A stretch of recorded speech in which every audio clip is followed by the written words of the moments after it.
Bonsoir à toutes et tous. Bienvenue dans notre direct de ce soir. Restez bénis, restez bénis, restez bénis au nom puissant de Jésus. Restez bénis. Nous sommes dans notre direct de ce soir. Achante Yamat nous accompagne. Alléluia. Bienvenue dans notre direct, Père Céleste. Nous te confions ce direct. Prends le contrôle total, Seigneur. Enseigne-nous, Seigneur. Et établis chacun de tes enfants, Seigneur. Merci parce que ta parole viendra avec puissance. Pour oindre, pour transformer, pour libérer, pour équiper au nom puissant de Jésus. Père Céleste, qu'à toi, Seigneur. Dans le beau et puissant nom de Jésus, nous sommes là. Au nom de Jésus, nous allons prier. Alléluia. Bienvenue. Bonsoir, frères Zézé. Il faut partager dans l'école de la foi. Alléluia. Gloire à Dieu, gloire à Dieu. Merci. Yamat va nous accompagner. Qui reçoit Jésus-Christ. Yamat est accompagné par le frère que j'ai oublié son nom. Je vais chercher son nom. Qui reçoit Jésus-Christ, nous nous prosternons devant lui pour le louer. Nous nous prosternons. Alléluia. Doré. Donc, nous revenons maintenant au parti B de notre étude. Le parti A, c'était sur les autels, leurs réclamations dans le cadre de l'ancienne alliance. Et nous avons vu dans ces deux, le jeudi et le samedi, nous avons vu que Satan ne combat pas seulement par le combat spirituel. Satan combat aussi par des procès. Donc il fait appel, puisqu'il y a des cours au ciel, il y a des cours de justice au ciel. Donc Satan fait cas de ces accusations auprès de ces cours de juridiction qui sont au ciel. Et aujourd'hui, nous allons voir les trois cours qui sont au ciel et quelle est la cour auprès de laquelle Satan porte plainte. Parce que Satan ne peut pas porter plainte auprès de toutes ces cours. Alléluia. Mais ce qu'il faut savoir d'abord, c'est que notre but, c'est de mettre le feu dans le cœur des enfants de Dieu. Mettre le feu dans le cœur de chaque chrétien. Afin que les enfants de Dieu se tournent vers Dieu. Et qu'ils abandonnent ceux qui retardent leur cheminement avec le Seigneur. Nous voulons mettre le feu dans le cœur de cette nouvelle génération. Afin que, après notre départ, qu'il y ait une génération qui va aussi apporter la lumière à la génération qui viendra. Voilà l'objectif de notre étude. Dieu nous a établis pour pouvoir, la Bible déclare que, il dit, des libérateurs monteront de la montagne de Sion pour juger les enfants d'Esau. Les enfants d'Esau. Cela signifie quoi? Que Dieu nous a établis afin d'apporter la justice au milieu de cette génération qui est tourmentée par le diable et les enfants du diable. Au milieu de cette génération, au milieu de ces gens qui sont harcelés par la sorcellerie, par les projets diaboliques.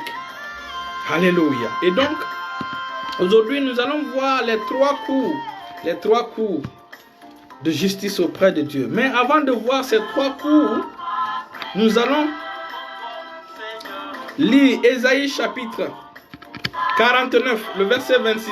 C'est une question que notre Père Céleste pose. C'est une question que notre Dieu pose. Cette question-là, notre Dieu pose cette question afin qu'on puisse répondre. Mais généralement, il y a des questions quand Dieu te pose, tu sais que Dieu a les réponses. Laisse Dieu te répondre. Alléluia. Et donc, nous allons aller lire Ésaïe chapitre. Bienvenue mon fils. Seigneur Michel, fils Job, bienvenue, ça fait longtemps, mais gloire à Dieu, je t'ai vu. Alléluia. Ésaïe chapitre 49, le verset 26. La Bible dit, Dieu pose cette question, il dit,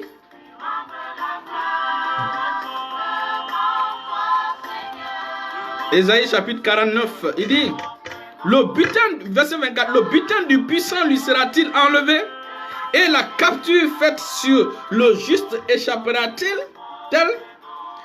Oui, dit l'Éternel. L'Éternel lui-même répond à cette question. Oui, dit l'Éternel, la capture du puissant lui sera enlevée et le butin du tyran lui échappera. Il dit, je combattrai tes ennemis et je sauverai tes enfants. Verset 26. Il dit, je ferai manger à tes oppresseurs leur propre chair. Ils s'enivreront de leur sang comme du mou. Et toute chair saura que je suis l'Éternel, ton sauveur, ton rédempteur, le puissant de Jacob. Le mot puissant de Jacob ne revient pas souvent dans la parole de Dieu. Lorsque l'Éternel parle du puissant de Jacob, c'est que ce message qui est là, c'est un message établi. Et je vais pas continuer. Je vais vous laisser répondre à cette question à la fin de ce direct. Ceci-là vient de quel tribunal? Nous allons récapituler les cours qui sont au ciel. La première cour qui est au ciel est appelée la cour exécutive. Ça, c'est la première cour. La cour exécutive. La deuxième cour, et retenez ceci, cette cour-là est gouvernée par la volonté de Dieu. Cette cour est gouvernée par la volonté de Dieu. La deuxième cour est appelée la cour législative de Dieu. C'est-à-dire l'assemblée des premiers-nés. On va revenir sur toutes ces choses. Cette cour est gouvernée par la sagesse de Dieu. Et dans cette cour, il y a quatre dispositifs. Il y a quatre voies. Il y a quatre dispositifs. Il y a ce qu'on appelle la voie de la sagesse de Dieu. Il y a la voie de la justice de Dieu. Il y a la voie de la grâce de Dieu et il y a la voie de la miséricorde de Dieu. Je cite et nous allons revenir tout à l'heure à toutes ces choses. Alléluia. Et donc, maintenant la dernière cour, c'est ce qu'on appelle la cour de justice de Dieu. Ça, c'est la dernière cour, la troisième cour. Et cette cour-là, et devant cette cour, il y a. Cette cour est dirigée par cette loi qu'on appelle la loi de la justice ou la loi de la justification. Et devant cette cour, ce n'est pas la prière qui répond là-bas. Devant cette cour, ce n'est pas la prière qui répond. Bonsoir mon fils Nikos. Bonsoir à tout le monde. Devant cette cour, ce n'est pas la prière qui répond.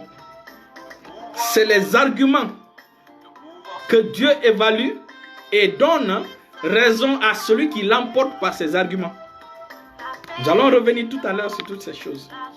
Mais ce qu'il faut savoir, c'est que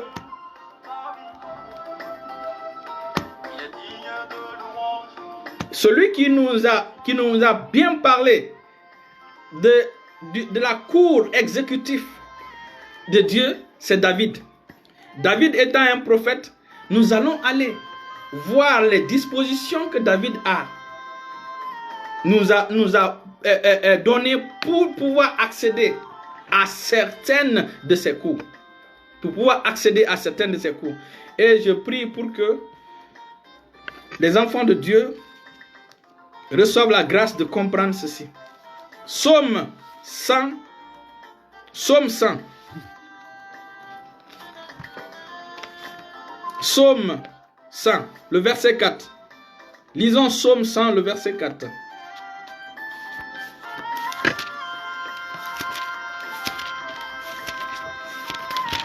Alléluia.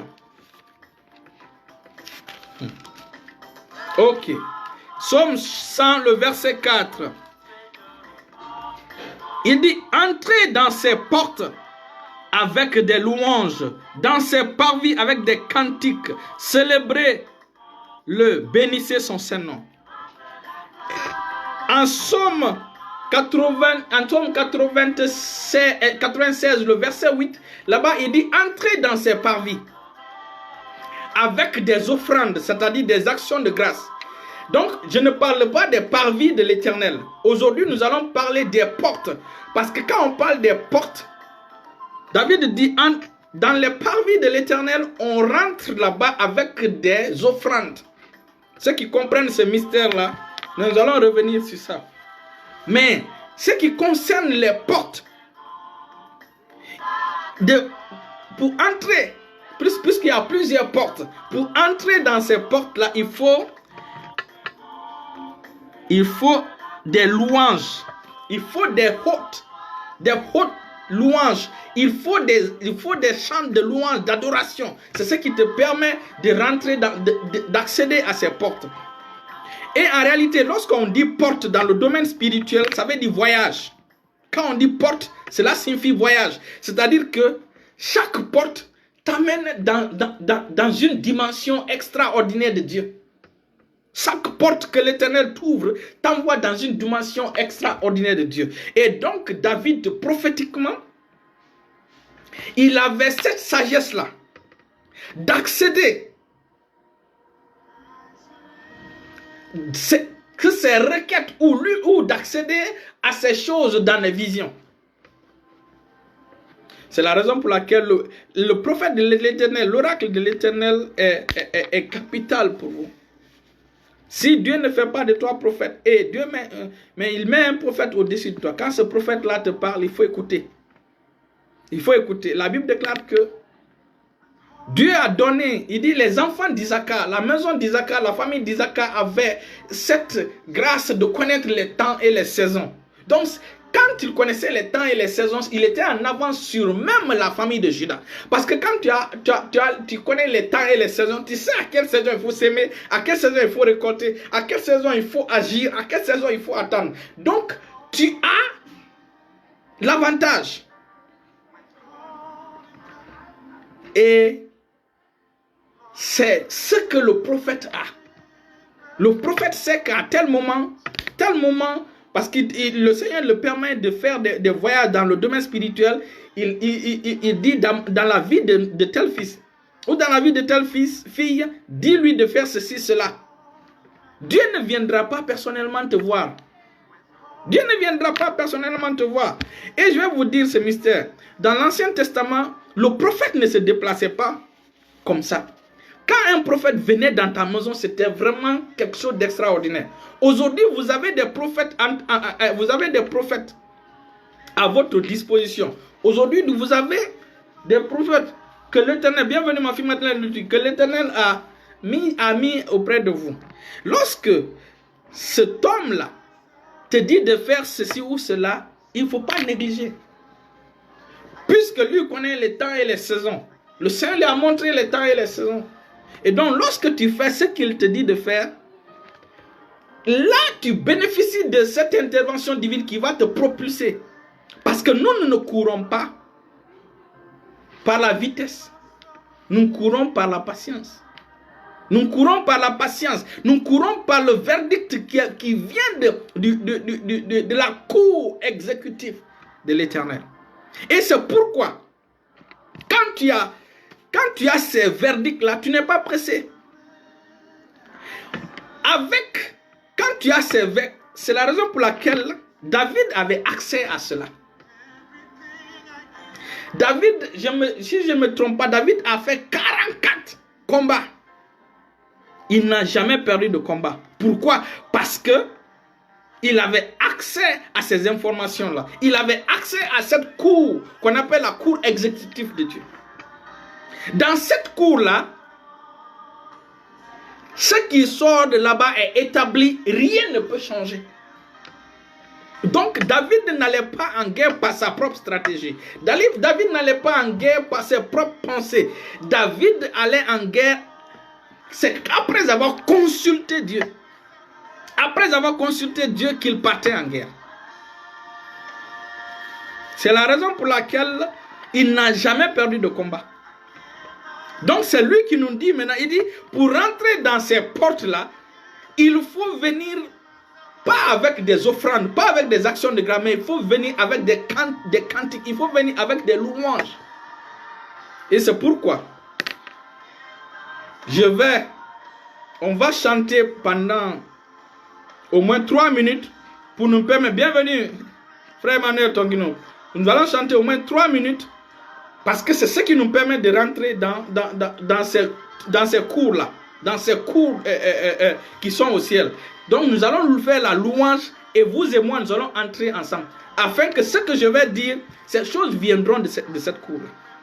Ces choses viendront de cette cour. Alléluia. Donc nous allons chanter ensemble le chant avec Yamart. Devant toi, Seigneur, nous nous prosternons. Au moins 2 ou 3 minutes. 3 minutes. Parce que ce qu'on va dire tout à l'heure, là, ce seront des choses puissantes.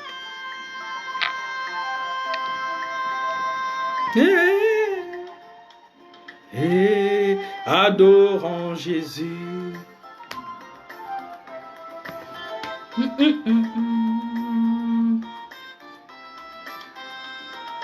Devant toi, Seigneur, nous nous prosternons pour t'adorer. Devant l'Ancien des jours, nous nous prosternons pour rendre la gloire. Devant toi, Seigneur, nous nous prosternons pour t'adorer. Devant l'Ancien des jours, nous nous prosternons, rendre la gloire, Seigneur.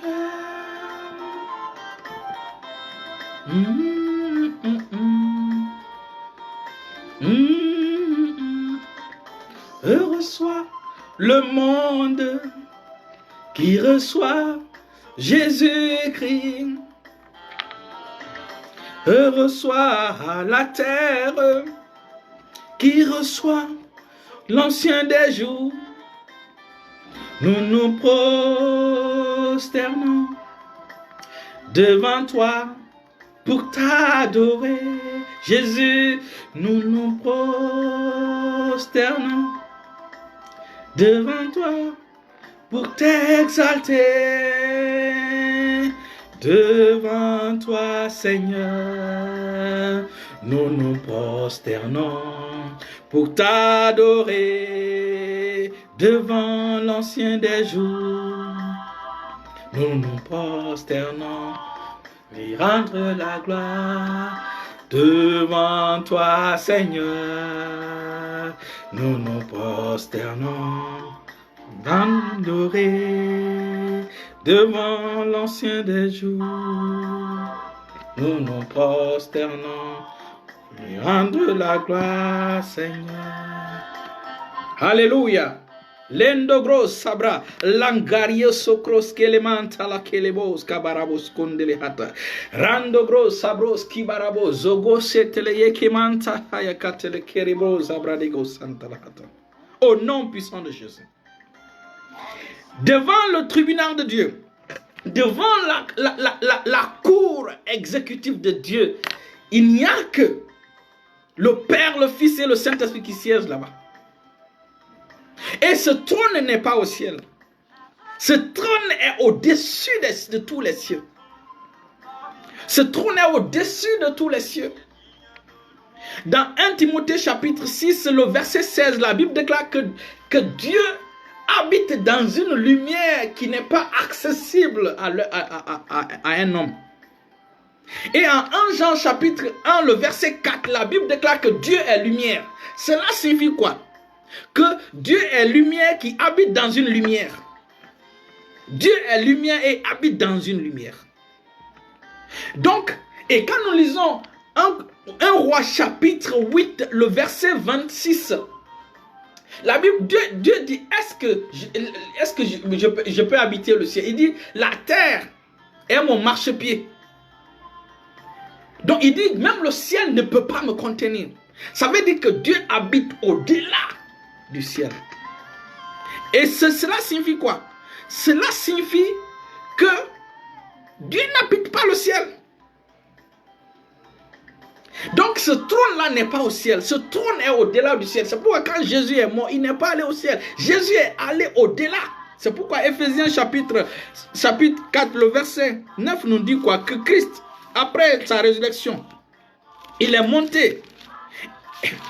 Et donc, lorsque les verdicts viennent de là-bas, alors, ces verdicts-là ne peuvent pas être changés par qui que ce soit. Ephésiens chapitre 4. Ephésiens chapitre 4. Il dit, or, que signifie il est monté, sinon qu'il est descendu dans les régions inférieures de la terre. Celui qui est descendu, c'est le même qui est monté au-dessus de tous les cieux, afin de remplir toutes choses. Donc, il est monté au-dessus de tous les cieux. Donc, c'est depuis là-bas. Donc, ce qui se dit, donc la cour exécutive de Dieu se trouve à ce niveau. Ça ne se trouve pas au ciel, ça se trouve au-delà du ciel.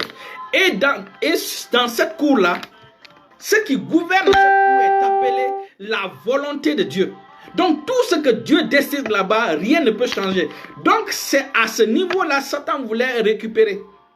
C'est pourquoi le jugement qui est venu, le verdict qui est venu de ce trône-là a scellé le sort du diable. Et donc c'est à ce siège-là, sur ce trône-là que Dieu a parlé. Dieu a parlé en Genèse chapitre 1, le verset 26. Nous allons lire. C'est depuis là-bas que Dieu a établi la création de l'homme. Et nous allons lire Genèse chapitre 1, le verset 26. Genèse chapitre 1, le verset 26. Il dit, puis Dieu dit, faisons l'homme à notre image, selon notre ressemblance, et qu'il domine sur tous les poissons de la mer, sur tous les oiseaux du ciel. Donc, et verset 20, il dit, Dieu créa l'homme à son image, il le créa à l'image de Dieu, il créa l'homme et la femme. Donc, c'est depuis ce trône-là, que Dieu, depuis ce premier trône dont on vient de dire, le trône est la cour exécutive de Dieu, c'est depuis ce trône-là que Dieu a parlé par rapport à la création de l'homme. C'est pourquoi j'ai dit la dernière fois que Dieu a un projet éternel avec l'homme. Alléluia. Et donc, c'est de là-bas David recevait les verdicts avant d'aller en guerre.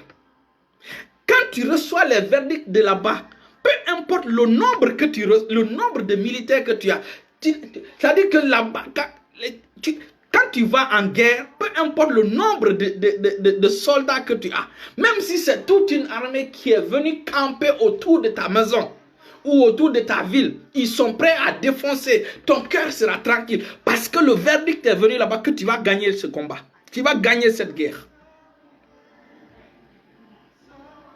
Ok mon fils, alléluia. Et donc mon fils Nico, il n'y a pas de problème. Donc il est capital de comprendre ces choses. Donc David, pourquoi David n'a subi aucune défaite? C'est parce que les verdicts venaient de ce trône. Pourquoi Gédéon, Dieu a dit à Gédéon de trier les soldats. Vous allez combattre toute une armée de plus de 100 000 personnes. Je fais juste un exemple. Vous partez avec 5 000 soldats ou 10 000 soldats alors que vous allez affronter une armée de 100 000 personnes. Ça veut dire que ce verdict-là vient d'en haut. Donc tout verdict qui descend de là-bas, rien ne peut changer ce verdict. Ça, c'est la cour exécutive de Dieu. Et là-bas, c'est le Père, le Fils, le Saint-Esprit qui siège là-bas. Et comme j'ai dit, ce qui gouverne ce tribunal, cette cour-là, c'est la volonté de Dieu. Maintenant, nous allons venir dans le coin le plus intéressant. Nous allons venir maintenant au tribunal, dans la cour législative. Vous savez, comme j'ai dit, David a dit quoi? Il dit que on rentre par ces portes-là. On rentre dans ces portes-là par des adorations, par des louanges. Et quand on parle de porte dans le domaine spirituel, ça veut dire on parle de voyage. Et c'est ce qui s'est passé dans le livre d'Apocalypse. Lorsque Dieu a montré des visions à Jean, l'apôtre Jean. Jean, après avoir vu ce qui concernait le temps de l'Église, après avoir vu ce qui concernait le temps de l'Église, qu'est-ce qu'il a fait? Pour lui, c'était fini. Allons-y dans Apocalypse chapitre 4. Et donc, il dit, après cela, je regardais et voici une porte était ouverte dans le ciel. La première voix que j'avais entendue comme le son d'une trompette et qui me parlait dit, monte ici et je te ferai voir ce qui doit arriver par la suite des temps. Donc cet ange-là lui a invité par une porte ouverte, comme on vient de le dire. Et ces portes-là sont ouvertes par des louanges, par des adorations. Et donc, lorsque cette porte lui a été ouverte, comme j'ai dit, il y a plusieurs portes. Cette porte-là lui a été ouverte. Et quand cette porte lui a été ouverte, il a commencé à voyager, à voir des choses secrètes. À voir des choses secrètes. À voir le plan de Dieu pour l'homme. À voir le futur de l'homme. C'est pourquoi quand vous lisez, vous allez aller au niveau du chapitre 5. Vous verrez, l'ange qui le parlait, c'était un ange puissant. Après tout, l'ange lui dit quoi? Et je vis un ange puissant qui criait d'une voix forte, qui est digne d'ouvrir le livre et d'enrober les sceaux. Donc l'ange a vu que d'ici la fin de l'histoire de la terre, ça dit que la race humaine est condamnée. La race humaine est condamnée. Et donc, qu'est-ce que l'ange fait? L'ange lui donne ce verdict-là. Et le verdict de l'ange était la vérité. Seulement, je vais vous dire ceci. Lorsque un ange, les anges sont en degrés, les anges sont en dimension dans le ciel. Tous les anges n'ont pas accès à toutes les portes. Quand l'ange a parlé comme ça, Jean a commencé à pleurer. Parce que l'ange, lui, sa vision ne se limitait qu'à cette porte.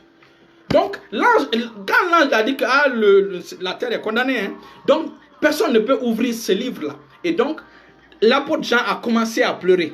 C'est maintenant un autre ange qui a accès à d'autres révélations, à d'autres portes, qu'il a dit que non, ne pleure pas. Ne pleure pas. Vous comprenez? Donc, ça veut dire quoi? Que lorsque vous voyez dans le milieu chrétien un prophète de l'Éternel, je vous donne un exemple, dire que la malédiction est dans la vie des enfants de Dieu, la malédiction ancestrale est dans ta vie, la malédiction telle est dans ta vie, ce prophète-là ne voit qu'à partir d'une porte qui est inférieure. Cet homme de Dieu ne voit qu'à partir d'une porte qui est inférieure. Comme cet ange puissant-là, il était puissant, mais il n'avait pas accès à d'autres portes. Heureusement pour Jean, il y avait un autre ange qui avait accès à une porte plus élevée. La Bible dit dans Apocalypse chapitre 103, le verset 20, que les anges de l'Éternel sont élevés en grade par leur obéissance à la parole de Dieu. Par leur obéissance à la parole de Dieu. Cela signifie quoi? Que les anges de temps en temps ont des conférences qu'ils tiennent avec le Tout-Puissant. Les anges tiennent des conférences avec le Père, notre Père Céleste. Donc quand ils tiennent des conférences, des séminaires, beaucoup sont formés. Et quand ils sont formés, ils agissent en fonction de cela. Ils sont élevés en grade. C'est la même manière pour les enfants de Dieu. Plus tu connais la sagesse de Dieu, plus tu connais la parole de Dieu, plus tu es élevé en grade. La prière, la connaissance de la parole de Dieu, la connaissance de la révélation de la parole de Dieu te permet d'aller en dimension élevée. Et donc, les prophètes qui disent que les enfants de Dieu ont la malédiction, l'autel familial sur leur vie, qui continue à les enfreindre, à les serrer la vie, ces hommes-là opèrent sur des portes qui sont des portes inférieures. Regardez, l'ange lui dit que qui peut ouvrir. L'ange puissant lui dit, au verset, chapitre 5, le verset, il dit, je vis un ange puissant qui cria d'une voix forte, qui est digne d'ouvrir le livre, D'abord, une autre voix l'a dit d'abord de monter quand la porte fut ouverte. On l'a monté. On l'a montré les 24 vieillards. On l'a montré les 4 vieillards, les 4 êtres vivants.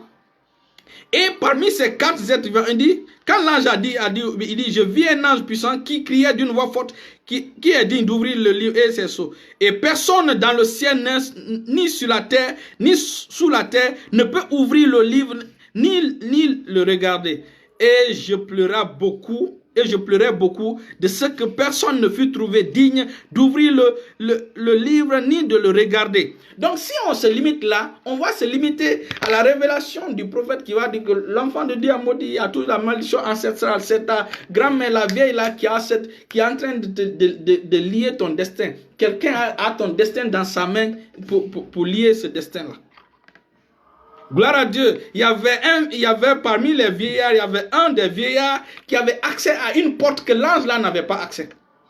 Et ce vieillard lui dit, il dit, et l'un des vieillards me dit, ne crains point, voici le lion de la tribu de Juda, le rejeton de David a vaincu pour ouvrir le livre et ses 7 sceaux. Donc les hommes de Dieu ont des révélations par porte, ont des révélations par dimension. Et donc, devant la cour, maintenant, c'est ce qui nous envoie maintenant à la cour législative. Donc, on a vu que la première cour, c'est la cour exécutive. Là, c'est le Père qui siège, le Père, le Fils et le Saint-Esprit qui gouvernent. Et ce qui gouverne cette cour, c'est la volonté de Dieu. Maintenant, la seconde cour, c'est ce qu'on appelle la cour législative. C'est-à-dire quoi? L'assemblée. Allons-y.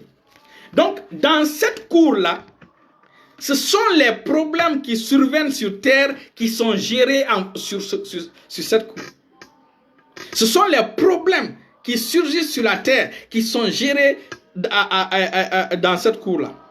Donc, dans cette cour-là, voici les dispositions, les 4 lois qui gouvernent cette cour-là. Mais les 4 lois gouvernent cette cour-là. Mais il y a la sagesse de Dieu qui gouverne toute cette cour. Donc, dans la cour législative, vous allez voir dans Hébreux chapitre, lisons Hébreux chapitre 12, le verset 22. Nous allons lire rapidement. Hébreux chapitre 12, le verset 22. Hébreux chapitre 12, le verset 22. Je lis au nom de Jésus, au verset, Hébreux chapitre 12, le verset 22.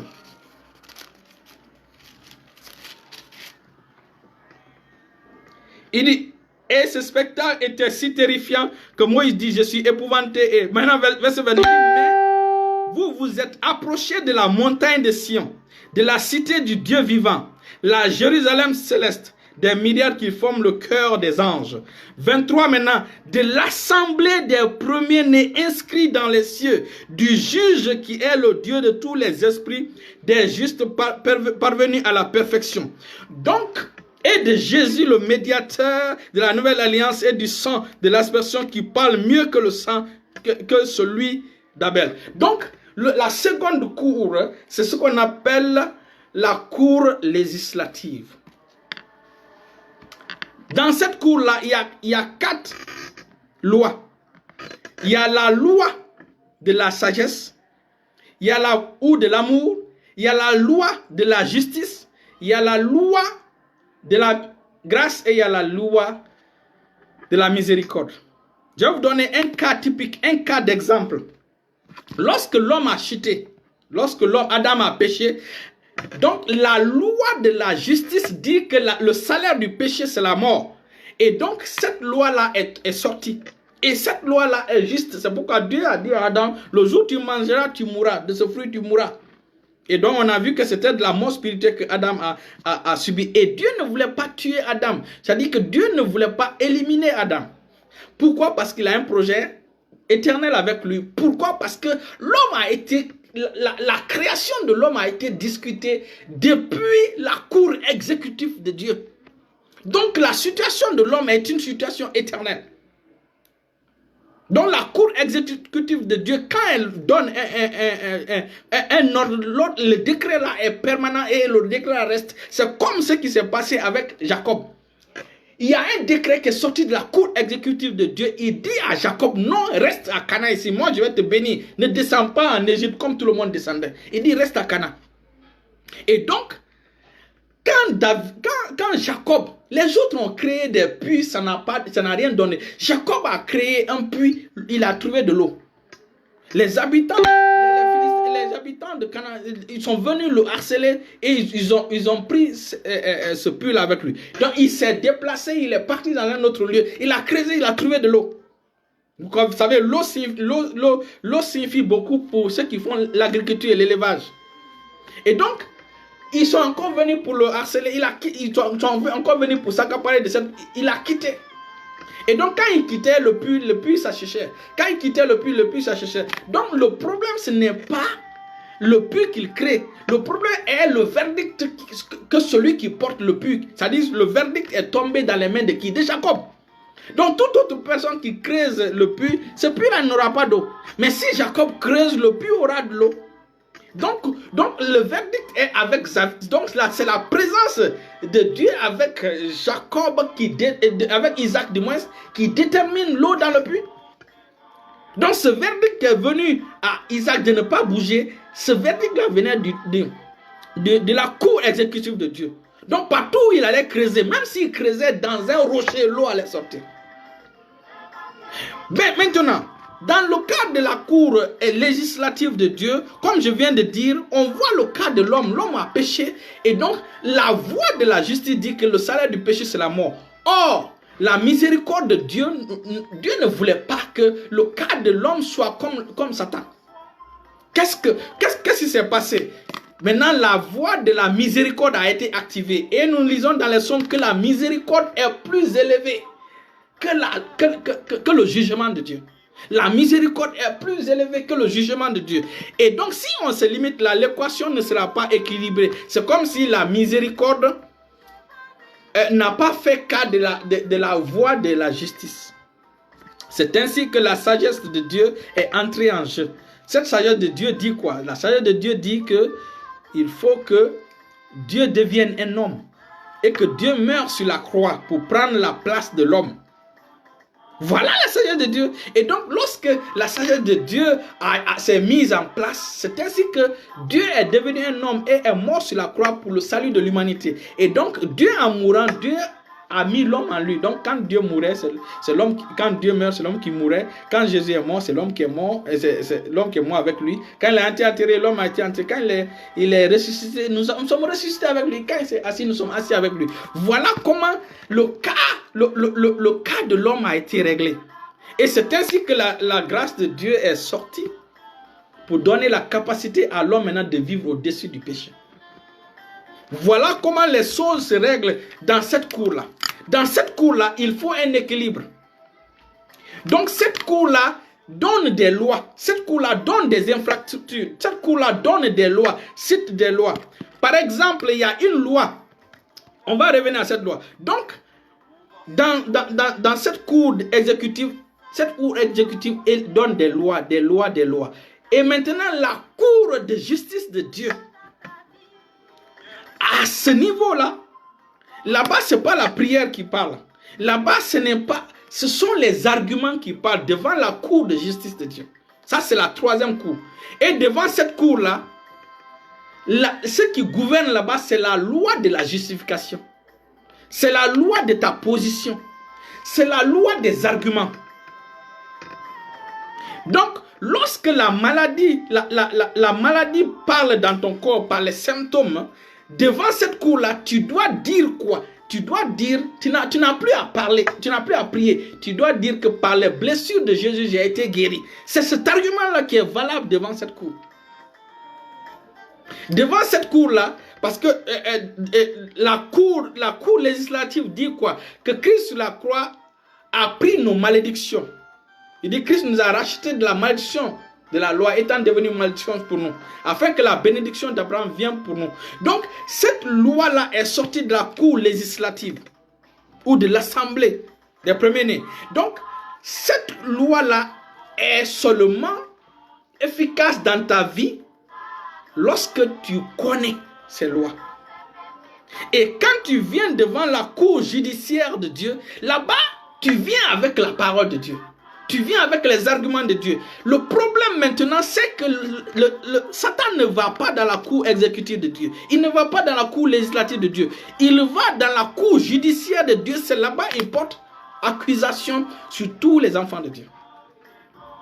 Donc c'est devant la cour judiciaire de Dieu que Satan apporte les accusations. Donc si Satan apporte une accusation à ton égard, tu dois te défendre par la parole de Dieu. C'est-à-dire que quand tu vas devant cette cour, Satan te convoque devant cette cour. Comme ce qui est arrivé au temps de David par la famine.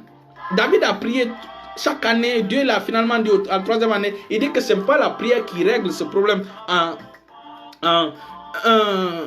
2 Samuel chapitre 22. Il dit, donc, devant cette cour-là, ce n'est pas la prière qui gère, c'est l'argument qui gère. Et donc, Satan apporte devant cette cour-là qu'il y a la malédiction ancestrale sur ta vie. Devant cette cour, ce n'est pas la prière qui règle. Donc, si un prophète te dit qu'il y a la malédiction ancestrale sur ta vie, c'est que la porte d'accès au trône de Dieu est limitée dans sa vie. Nous avons cet accès dans cette dimension qui nous dit que à ce niveau-là, c'est le sang de Jésus qui parle en ta faveur. Jésus est l'avocat, est ton avocat. Alléluia. Donc, à ce niveau-là, c'est le sang de Jésus qui parle. C'est toi aussi qui parles en fonction de ce que le sang de Jésus dit. Donc, si Satan apporte une accusation contre toi devant la cour judiciaire de Dieu, Dieu compte sur toi pour que tu puisses te défendre par la parole de Dieu. Que tu puisses te défendre parce que devant cette cour-là, on va accompagner par la parole de Dieu. C'est-à-dire que tes alliés sont la parole de Dieu. Par exemple, dans la cour exécutive de Dieu, il y a une loi qui dit, allons-y lire, la loi dit en Ésaïe chapitre 34, le verset 24. Nous allons donner un exemple terre à terre. Vous allez comprendre.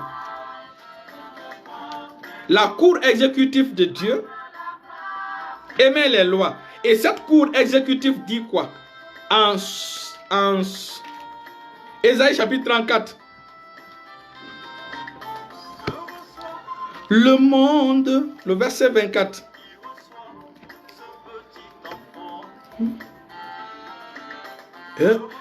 Ésaïe chapitre 33 du moins, le verset 24. Mais lisons à partir du verset 22. Il dit, car l'Éternel est notre juge. L'Éternel est notre législateur. Donc, dans cette cour législative, c'est l'Éternel qui est notre législateur. Pourquoi l'Éternel est notre législateur? C'est parce que c'est la sagesse de Dieu qui gère là-bas.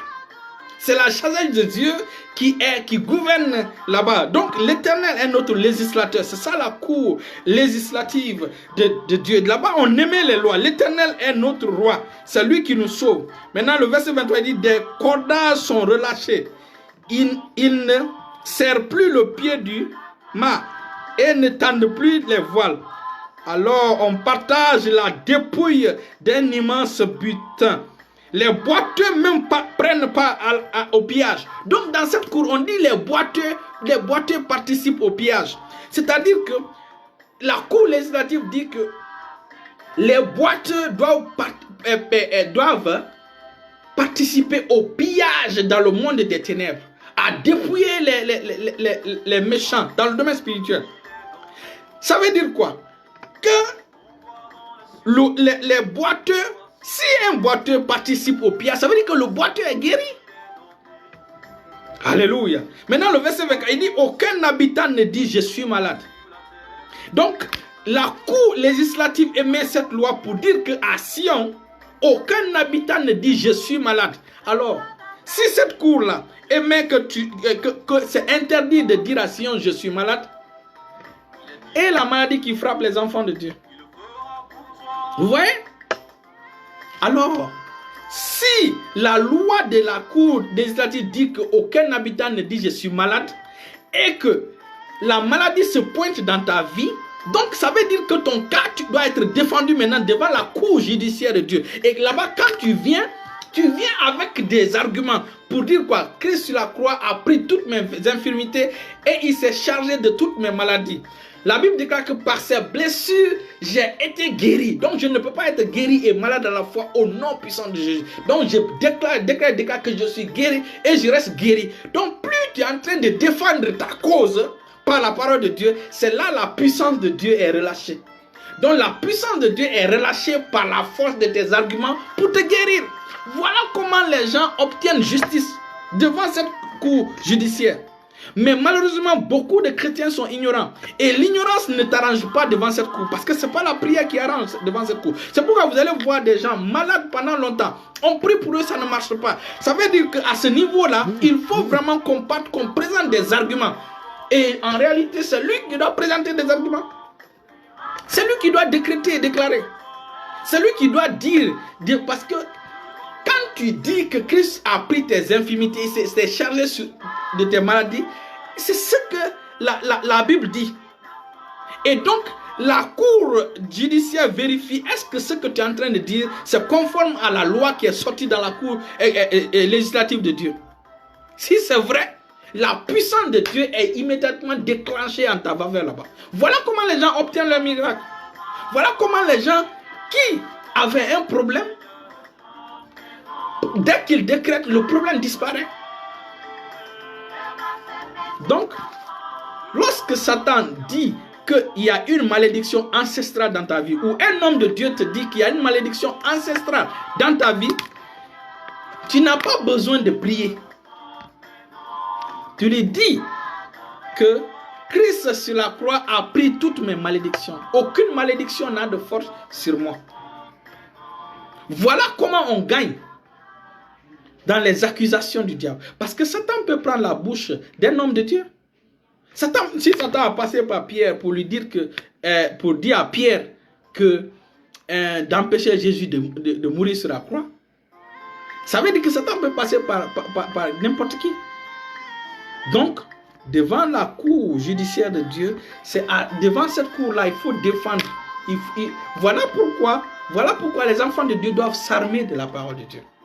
Voilà pourquoi les bien-aimés de Dieu doivent s'armer de la parole de Dieu. Quand tu es armé de la parole de Dieu, quand tu relâches la parole de Dieu, la puissance accompagne. Peu importe, même si c'est le cancer est neutralisé. Si c'était une malédiction venant de peu importe, la malédiction est annulée. Satan a programmé ta mort. Tu dis que la Bible déclare que Dieu dit, je te ferai parvenir à un âge avancé. Il dit, tu accompliras le nombre de tes jours. Il dit que Abraham était vieux, avancé en âge, et l'Éternel avait béni Abraham en toutes choses. Donc, avancer en âge, c'est pour toi. Donc, quand tu fais ce décret-là, tu obtiens ta cause. Quel est le problème qui te résiste depuis longtemps? Qu'est-ce que tu as comme challenge? Même que ce soit dans ton corps, que ce soit dans ta vie, quel est le défi qui te résiste? Si le défi te résiste, va chercher dans la parole de Dieu. La parole de Dieu, la disposition de la cour législative, sa disposition pour toi. Et tu viens, tu dis devant la cour de justice. Tu peux rester chez toi. Quand tu parles, les cours la entendent. Parce que Satan reste ici sur terre et apporte et lance des accusations contre toi. Et donc, tu dis, il est écrit. Et tu cites dans l'angle d'attaque. Et quand tu le fais, ce que Satan a prévu contre toi est annulé.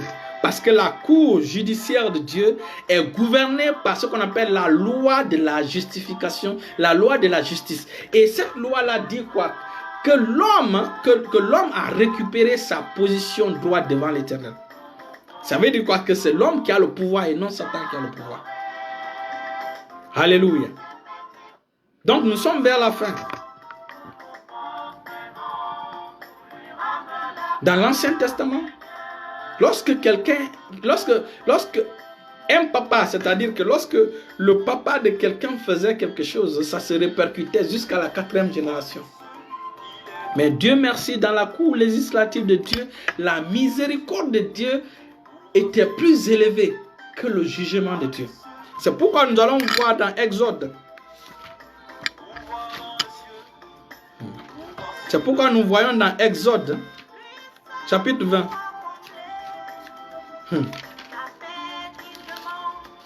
Sois dans ta vie. Exode chapitre 20.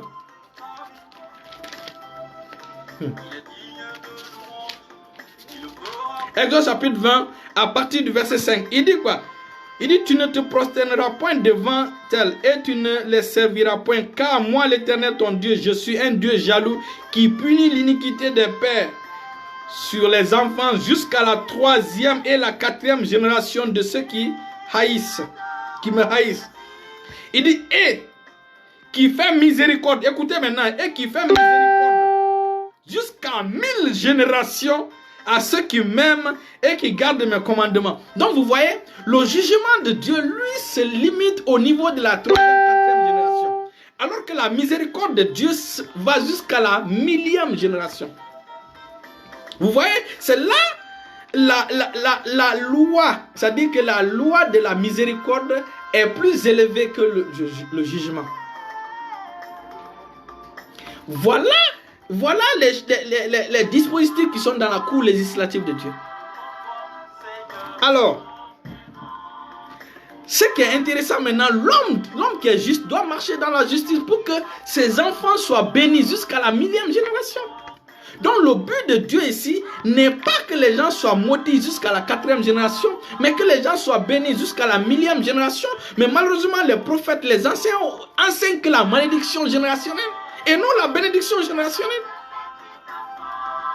Et même la malédiction, quand nous restons dans l'Ancien Testament, à partir de Ézéchiel chapitre 18, la malédiction du père au fils est coupée. Parce que la justice a finalement vu que on ne peut pas punir un enfant par la faute de son papa. Ézéchiel 18.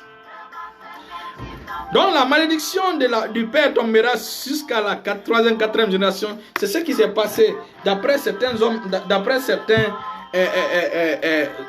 enseignants, que c'est ce qui s'est passé dans la vie d'Abraham, ce qui s'est passé pour les 430 ans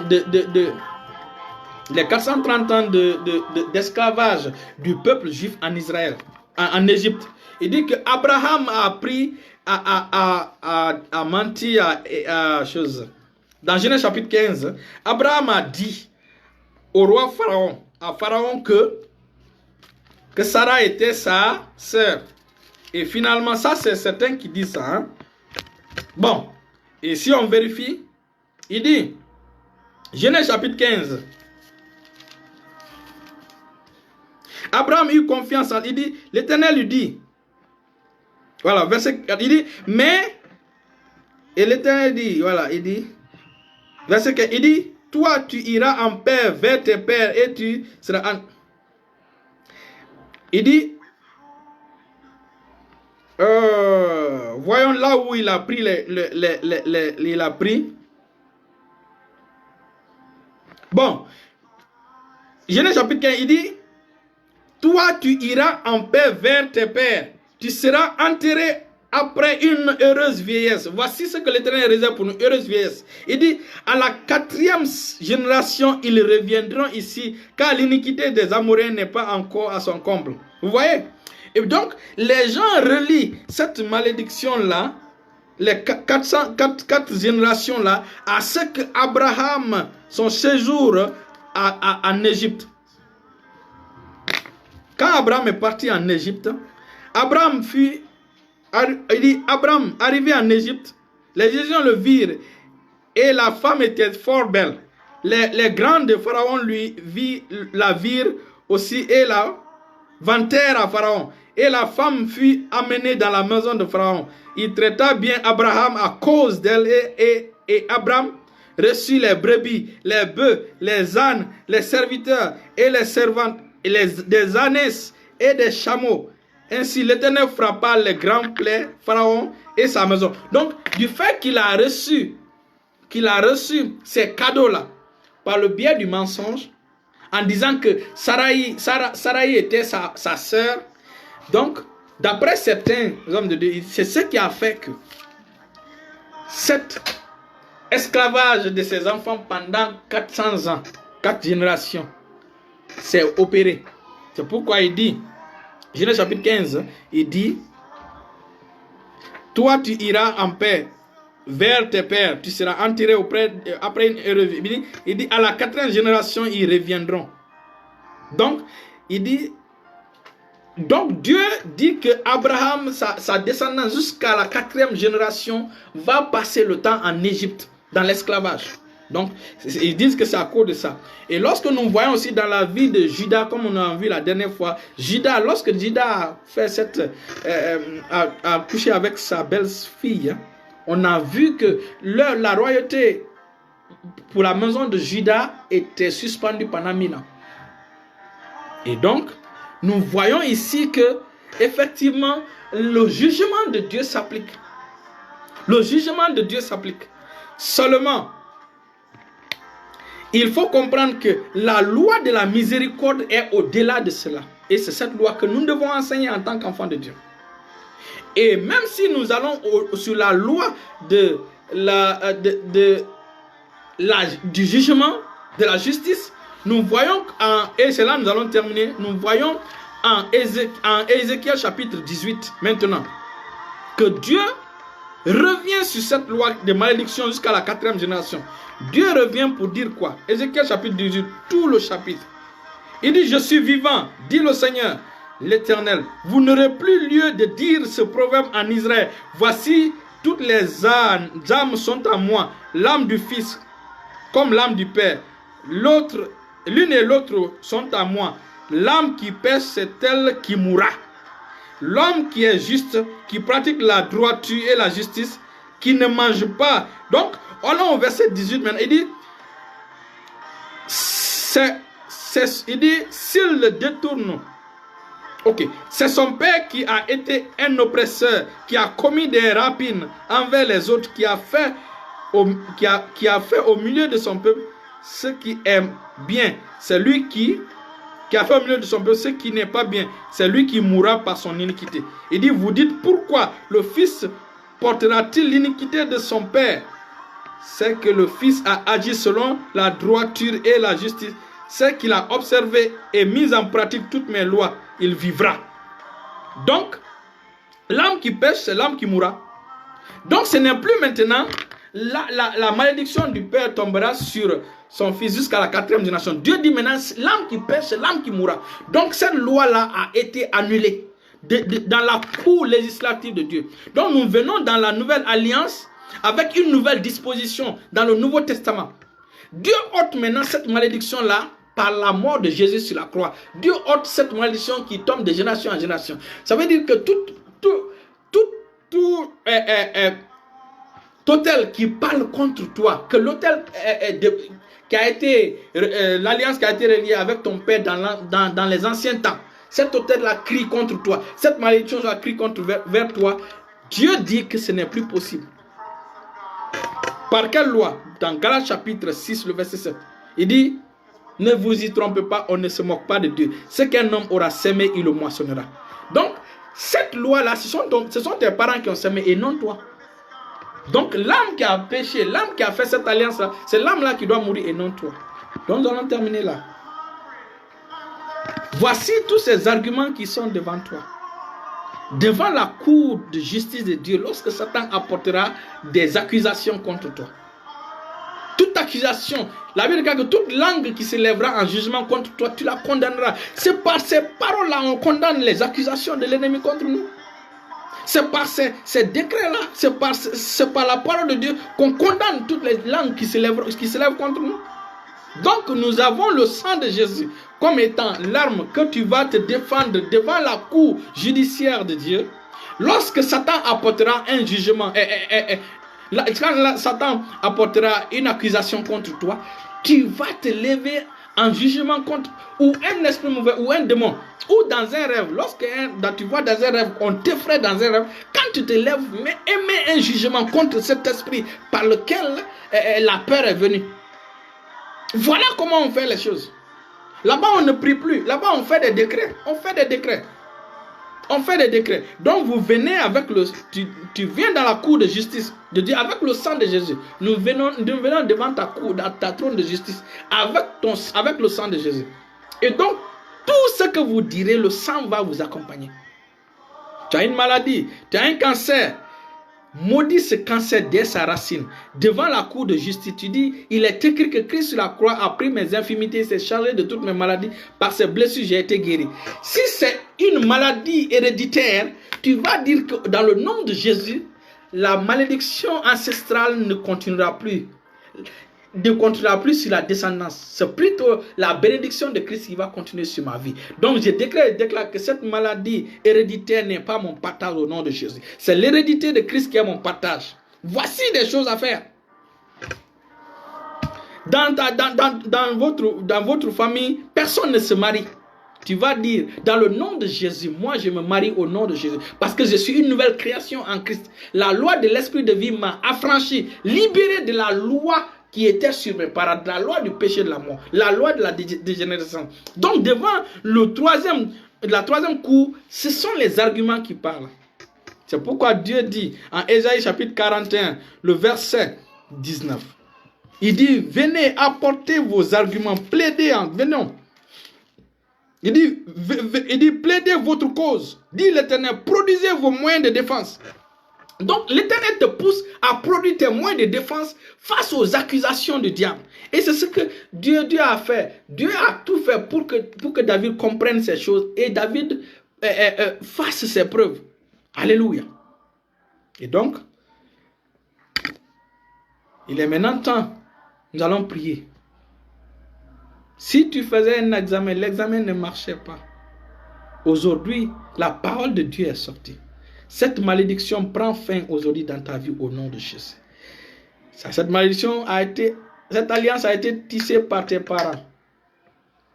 La loi dit, ce qu'un homme aura semé le moissonneur. Ce n'est pas toi qui as semé cette loi, cette alliance. Ce sont tes pères. Donc, la malédiction du père ne tombera plus sur le fils. D'après Ézéchiel chapitre 18, le verset 20. Et d'après Galates chapitre 6, le verset 7. Ce qu'un homme aura semé le moissonneur, ce n'est pas moi qui ai semé. Cette alliance qui m'empêche de me marier, qui m'empêche de progresser, qui m'empêche d'avancer. Donc je décrète et je déclare que toute proclamation venant de cette direction est neutralisée au nom puissant de Jésus. Je me lève contre vous par le sang de Jésus. Voici des choses à faire. Donc ce n'est pas les délivrances qui vont vous délivrer de cela. C'est l'argument que tu apporteras devant la cour de justice de Dieu qui te délivrera. Restez bénis au nom de Jésus. Restez bénis au nom de Jésus. Il y a plusieurs dispositifs que Dieu a mis devant la cour législative pour que nous puissions bénéficier de ces choses. Donc, devant la cour judiciaire, venez avec la parole de Dieu. Devant les accusations du diable, venez avec la parole de Dieu. Devant les accusations du diable, ne te mets pas à genoux. Dis, il est écrit. Dis, il est écrit. C'est pourquoi tu ne mourras pas jeune au nom de Jésus. Tu vivras au nom puissant de Jésus. Le chômage prend fin dans ta vie ce soir au nom de Jésus. Cette malédiction cette maladie qui se transmettait de sang en sang, par le biais du sang, par le biais de la naissance biologique, cette maladie héréditaire prend fin dans ta vie maintenant là au nom de Jésus. Toute accusation légitime que le diable avait, cette accusation est brisée par Ésaïe chapitre 49, le verset 26. Il dit, oui, dit l'Éternel, la capture du puissant lui sera enlevée. Toute capture, tous les captifs de Satan lui seront arrachés. Selon ce passage. Et comme je vous ai dit, j'ai vu dans cette vision, où quand j'ai dit, même le captif légitime sera libéré. Toutes les chaînes sont tombées. Voici comment Dieu m'a permis de voir comment ça marche. Donc je décrète et je déclare qu'aucune malédiction ancestrale ne va se manifester, ne va produire des fruits dans ta vie au nom de Jésus. C'est la bénédiction de Christ qui est ton partage au nom de Jésus. Tout examen que tu vas affronter, tu seras à la tête et non à la queue au nom de Jésus. Désormais, c'est la miséricorde de Dieu qui fonctionne dans ta vie. Cette miséricorde qui te donne la bénédiction jusqu'à la 1000e génération de ta génération que tu vas laisser au nom de Jésus. Des générations que tu vas laisser au nom de Jésus. Restez bénis au nom puissant de Jésus.